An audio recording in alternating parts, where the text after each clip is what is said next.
Hello friends, welcome back to my channel Vanita स्मिकर में आपका स्वागत है। तो आज की वीडियो में आपको बताने वाली हूँ कि कुछ मुझे कमेंट्स आए थे, तो मुझे उसका रिप्लाई करना थोड़ा सा मुझे लगा लॉन्ग उसमें लिखना थोड़ा मुश्किल होगा, तो मैं डिटेल में आपको नहीं समझा पाऊँगी। तो आज मैं उसी टॉपिक पे बात करने वाली हूँ। तो कुछ मैंने जो हैं क्वेश्चन आंसर जो मैंने कुछ लिखे हुए हैं जो मुझे कमेंट्स आए थे, तो उसका मैं रिप्लाई आज मैं क्लियर करूँगी, क्योंकि कमेंट्स में जो पॉसिबल नहीं होता सारी चीज़ें डिटेल में बताना। तो मैंने सोचा क्यों ना पर्टिकुलर एक मैं अच्छी सी वीडियो डाल दूं ताकि आपको इजी समझ में आ जाए। क्योंकि जो कमेंट्स आए थे तो कुछ लोग मुझे पूछ रहे थे कि जैसे मॉइस्चर थेरेपी वगैरह करवाई है तो वो कैसे उसको दोबारा करवा सकते हैं कि नहीं करवा सकते, और कितने टाइम हमें रखना होता है। तो ये सारी चीज़ें मैं आज क्लियर करूँगी।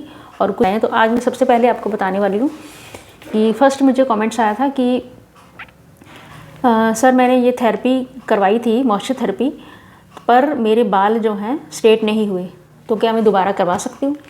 तो इसका मैं आपको बताऊँगी कि अगर अच्छे से नहीं हुआ है तो बीच बीच में रह गए हैं अगर, तो आप जहाँ पे रह गए हैं उसी जगह पे आप करवाओ, क्योंकि पूरे बालों में आप दोबारा से फिर रिसेंटली करवाओगे तो बालों पे नुकसान हो सकता है।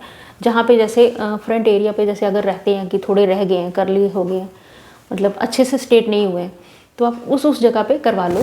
जैसे पीछे से भी अगर लगता है कि कहीं कहीं पे नहीं हुए हैं तो वहाँ पे आप दोबारा से क्रीम अप्लाई करवा के आप दोबारा से करवा सकते हो। और बार बार करवाने से जैसे आप इसका तो एक टाइम होता है, किसी का साल 1.5 साल तक चल जाता है मॉइस्चर थेरेपी। तो आपने जैसे रिसेंटली आपने 2 महीने 3 महीने बाद फिर से आपने करवाना है तो बाल जो है रफ़ हो जाते हैं। अगर आप बार बार बालों पे कुछ ना कुछ प्रोडक्ट्स हेयर के लगवा रहे हो अगर आप, तो वो बाल ड्राई हो जाते हैं, रफ़ हो जाते हैं, तो फिर इसकी केयर करना थोड़ा मुश्किल हो जाता है। तो इसीलिए आप कोशिश करो कि आप एक ही बार में अच्छे से करवा लो। अगर आप कहीं रह भी गए हैं तो आप थोड़ी थोड़ी क्रीम आप अपने जहाँ से भी करवाए हैं तो उनको बोलो कि थोड़ी थोड़ी क्रीम आप लगा के दोबारा से मेरा कर दो। और मॉइस्चर थेरेपी का जो है ये लॉरियल का ये एक्सटेंसिव है, ये चीज़ ये मैं आपको दिखा देती हूँ। जो वीडियो मैंने डाली थी वो इसी प्रोडक्ट की डाली थी। ये मॉइस्चर थेरेपी है, ये वाले प्रोडक्ट जो है ये मॉइस्चर थेरेपी इससे हम करते हैं। जो ये है एक्सटेंशो है, जो ये फर्स्ट क्रीम है, तो पहले आप इसको अप्लाई करवा के और इसी से बाल स्ट्रेट होते हैं। और सेकंड क्रीम जो है ये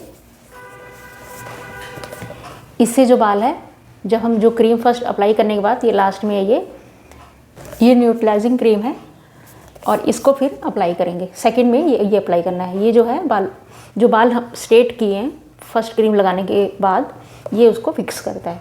तो ये 2 प्रोडक्ट हैं स्मूदनिंग में जो उस वीडियो में यूज़ हुआ था। तो जो मुझे कमेंट्स आए थे कि करवाने के बाद जैसे रह गए हैं कहीं कहीं पे, तो आप जहाँ पे रह गए वहीं पे करवाइए आप, क्योंकि सारे बालों पे आप करवाओगे तो आपके बाल जो है रफ़ हो जाएंगे और फिर इसको केयर करना मुश्किल हो जाएगा।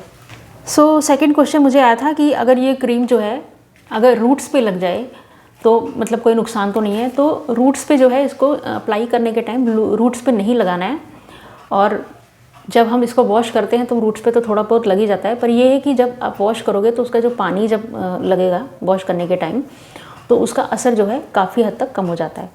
तो अप्लाई करने के बाद आपने ध्यान रखना है कि रूट्स पे ना लगे, बस ये चीज़ आपने ध्यान रखनी है।